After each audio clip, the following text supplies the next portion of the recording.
நவீன முஸ்லீம்களும் மேற்கு நாகரிகங்களை சிந்தனையை பின்பற்றுபவர்களும் இது எவ்வளோ ஃபித்னாக்களை ஏற்படுத்தும் என்பதை பார்த்துட்ருக்குறோம். மேற்கு நாகரிகத்துடைய வரலாறு மற்றும் வேர்களை நம்ம பார்க்க போகிறோங்க. இன்றைய உலகத்தில் நம்ம பார்க்கக்கூடிய மேற்கு நாகரிகம், வெஸ்டர்ன் சிவிலைசேஷன் எப்படி உருவாச்சுன்னு பார்த்தீங்கன்னா, அது எங்கேருந்துன்னு ஆரம்பிச்சது என்பதை நம்ம தெரிஞ்சுக்கணும். மேலும் அது எப்படி காட் சென்டர்ட் சொசைட்டி, கடவுளை மையமாக கொண்டிருந்த சமுதாயத்திலிருந்து ஒரு மேன் சென்டர்டு சொசைட்டியாக மாறுச்சு, மனிதனை மையப்படுத்திய சொசைட்டியாக மாறிச்சு என்பதை பார்க்கணுங்க. ரொம்பவே முக்கியம். ஆரம்பத்தில் கிறிஸ்தவ ஐரோப்பா பற்றி பார்க்க போகிறோம். முதல்ல ஒரு முக்கியமான விஷயத்தை புரிஞ்சுக்கணும். என்னென்னா, மேற்கு நாகரிகம் ஆரம்பத்தில் முழுவதும் கிறிஸ்துவத்தை அடிப்படையாக வைத்து தான் இருந்தது.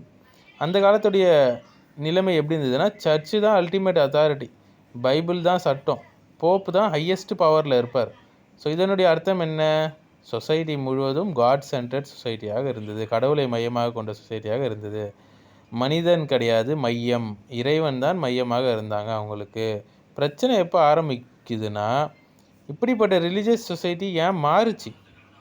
சர்ச்சு கரப்ட் ஆச்சு. இதுதான் காரணம். சர்ச்சு கரப்ஷன் நடந்தது. மதம் டிஸ்டார்ட் பண்ணிட்டாங்க மதத்தை. சர்ச்சு பவரை மிஸ்யூஸ் பண்ணுச்சு.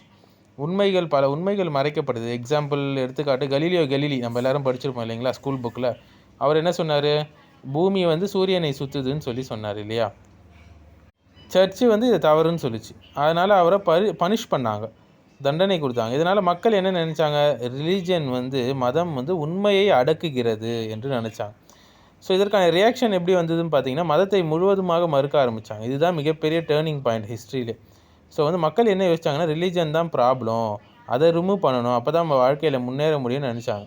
இதிலேருந்து தான் இந்த செக்யுலரிசம் ஆரம்பம் ஆகுது. பிறகு தான் இந்த என்லைட்மெண்ட் காலம், ஏஜ் ஆஃப் என்லைட்மெண்ட் சொல்லுவாங்க. இந்த காலம்தான் இப்போ இருக்கக்கூடிய நவீன மாடர்ன் வேர்ல்டுக்கான ஃபவுண்டேஷன். இதனுடைய முக்கிய கருத்துக்கள் என்னென்னா, அல்டிமேட்டாக ரீசன், அக்குள் தான், புத்தி தான் அல்டிமேட்டான உண்மையை கண்டுபிடிக்கக்கூடிய கருவி, சயின்ஸ் தான் உண்மை, ஃப்ரீடம் தான் முக்கியம் என்று பேச ஆரம்பித்தாங்க.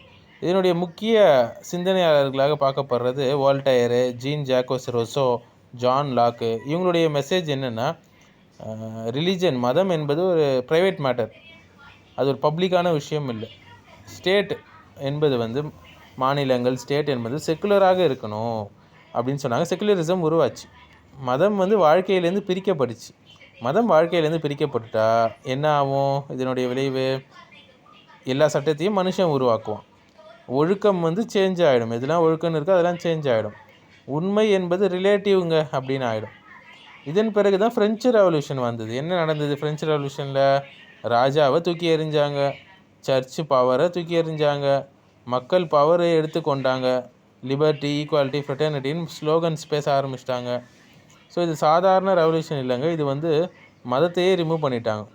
ஹியூமன் அத்தாரிட்டி தான் முக்கியமானதுன்னு நிறுவிட்டாங்க. இதனால் ஏற்பட்ட பெரிய மாற்றம் பார்த்திங்கன்னா,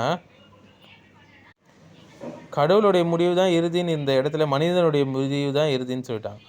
அப்சல்யூட் ட்ரூத் என்பது கடவுள்கிட்டேருந்து வர்றது தான் என்பதுலேருந்து மாறி ரிலேட்டிவ் ஆக்கிட்டாங்க ட்ரூத்தை.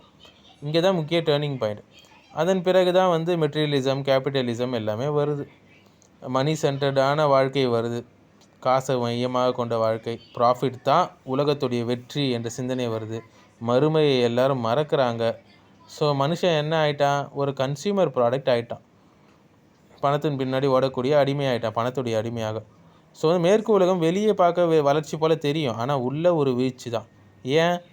இவ்வளோ வளர்ச்சி மாரி தெரிந்தாலும் ஃபேமிலி பிரேக் டவுன் இருக்குது, டிப்ரெஷன் இருக்குது, நிறைய பேர் சூசைடல் ரேட் அதிகமாக இருக்குது, ஒரு மாரல் கன்ஃபியூஷன் இருக்குது, ஐடென்டிட்டி கிரைசிஸ் நிறையவே இருக்குது. இப்போ இருக்கக்கூடிய எல்ஜிபிடிக்கு கூட நம்ம பார்க்கலாம் இல்லைங்களா, எவ்வளோ விஷயங்கள் வந்துருச்சு.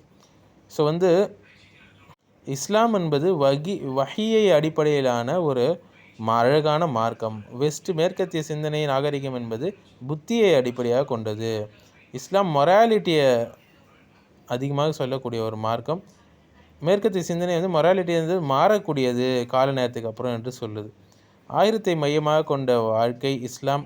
துன்யா மட்டும்தான் மையம், கோல்னு சொல்லக்கூடியது இந்த வெஸ்டர்ன் சிந்தனை. இப்போ நீங்களே எது சிறந்தது முடிவு பண்ணிக்கோங்க. மேற்கு உலகம் கிறிஸ்டியானிட்டியை ரிஜெக்ட் பண்ணாங்க. காரணம் என்னென்னா, அந்த வேதங்கள் சிதைக்கப்பட்டுச்சு. அந்த வேதங்கள் உண்மையான அந்த கரப்ட் ஆகாமல் இல்லை. எல்லாமே பல வகையான பைபிள் இருக்குது இன்றைக்கி உலகத்தில் இல்லைங்களா. ஸோ வந்து கரப்ட் ஆகும்போது என்ன ஆகுதுன்னா, அதை வந்து மக்கள் வந்து ஏற்றுக்க முடியல அவங்களால. ஸோ எல்லா மதத்தையும் ரிஜெக்ட் பண்ணாங்க. ஸோ கிறிஸ்டியானிட்டி கரப்ஷன் ஆனது. அதுக்கு ரியாக்ஷன் என்னாச்சு? காட் ரிஜெக்ஷன் வந்தது.